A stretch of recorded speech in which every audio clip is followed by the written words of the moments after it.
Yeah, I think for me, like even like when I came out of high school, remember our high school memory books? Like in my memory book, where they asked you, what do you want to be when you grow up?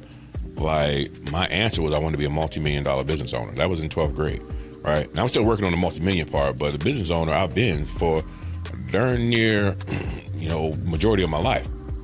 So I always knew that I never wanted to work for someone else long term. I've had jobs, I've worked for people, but I always knew that my long-term mission and goal was to have my own, to build my own. And not because I just wanted to have my own, but I knew I never wanted to feel in a place where someone else controlled my life, my time, determine my value, right?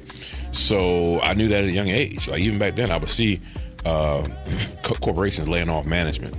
And I'm like, well, why would I go to school for 4 years, work 10, 15 years for a job, and then my reward is getting laid off and then going through that all over again, right? How can I avoid that? And for me, it was entrepreneurship. Now, that journey, I don't encourage everyone to get in entrepreneurship. Entrepreneurship is no joke, right? It's not all it's cracked out to be all the time. But for me, that's where it was. So it's important for me to keep myself around like-minded people. Like I couldn't always be around 9-to-5 folk because 9-to-5 folk think like 9-to-5 folk, and there's nothing wrong with that. It's not saying anything negative. But if you keep being around 9-to-5 folk, you hang around 9-to-5 folk, you're gonna be the 10th 9-to-5 folk. So had to be around entrepreneurs. You had to be around people who think like you, who want more, who go after it, so that you can still build on that and grow. So that's what my life has always been. And now I'm looking at people in my age bracket who are some are ready to sunset and go to their next act. Some have already. Some are still trying to climb that ladder and get laid off.